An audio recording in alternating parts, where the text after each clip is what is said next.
Hello everyone, my name is Alex Vespertino. I'm doing my project on intersectionality, specifically being Black in the LGBTQ plus community.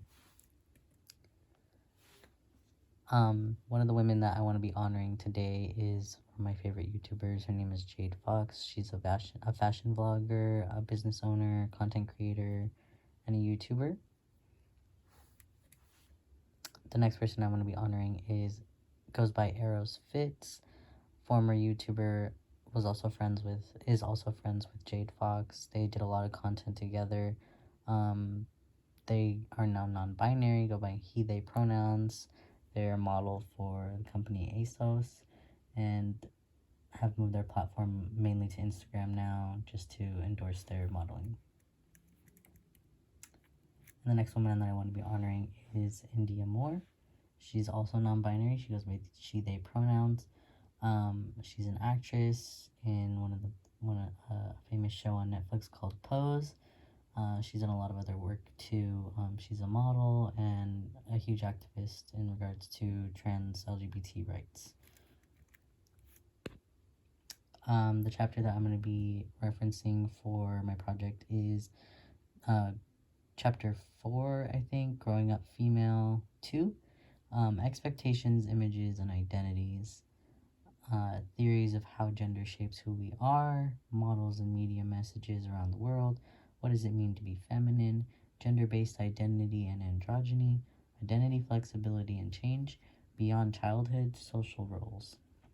I chose this chapter because obviously it ties into the more so along the topic of the gender identity and just simply what it means to be feminine. I chose that one mainly for that reason, because I feel like a lot of times, especially when it comes to people of color, there's a lot of debate centered around Black women and femininity, and just the Black community being on under sort of a lens in regards to expressing their gender and just expressing themselves.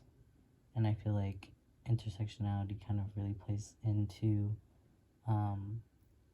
gender roles and social acceptance and all of that. Here's some articles and resources that I used for my project. I chose, the first article was called "We Have Always Belonged, Combating the Erasure of Black, Queer, and Trans People in the Movement for LGBT plus Rights."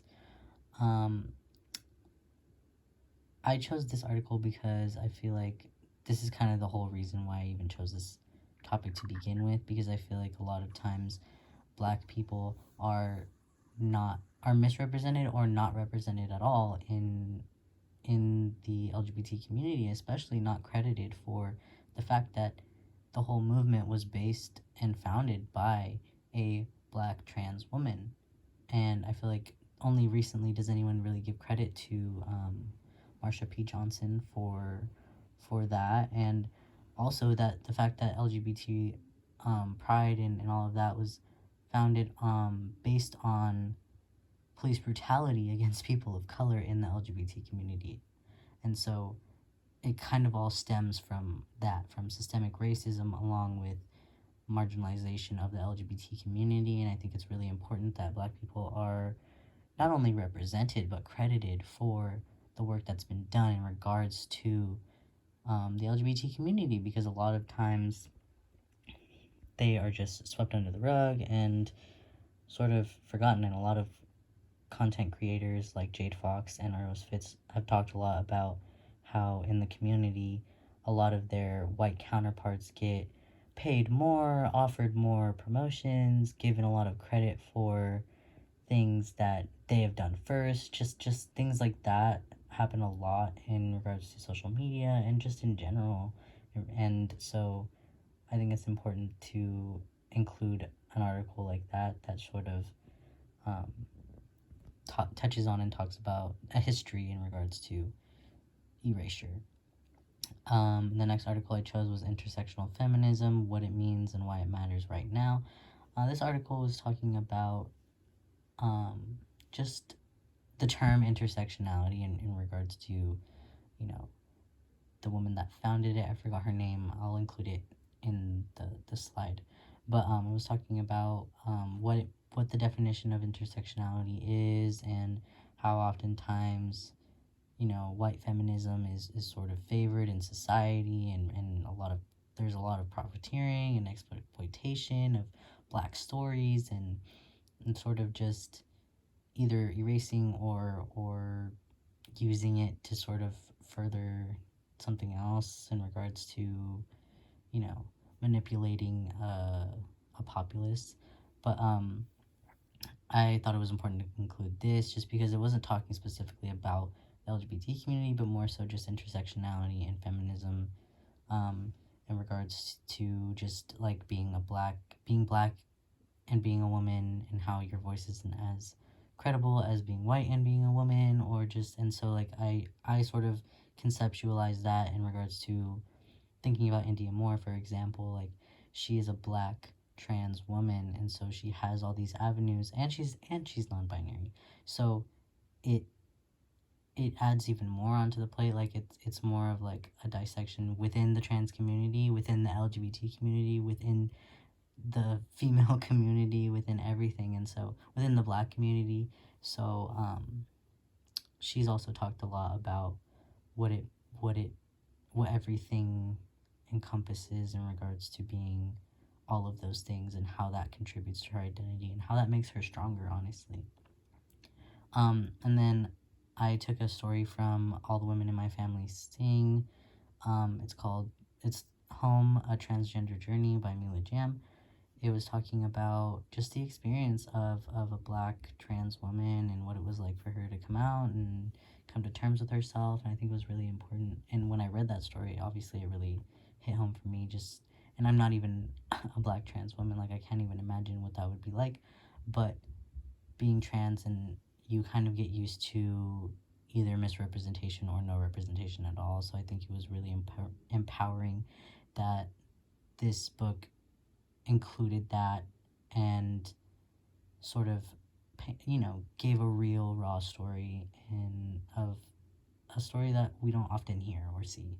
So it was really interesting. And then the last article I included was called The Gender Identity Movement Undermines Lesbians by Pippa Fleming. The reason I included this one is because I wanted to show sort of an example of the damaging narrative of intersectionality and how it affects people, because Pippa Fleming is a black lesbian woman, and she was talking about how she feels the community is sort of forgetting, or what's the word, neglecting lesbian spaces, and sort of she feels they're losing representation in the community, and it's being sort of overshadowed by the gender identity movement, which is basically just like this sort of surge of like a highlight on the trans community lately, which I feel like this is just due to obvious like misrepresentation or misunderstandings, or just,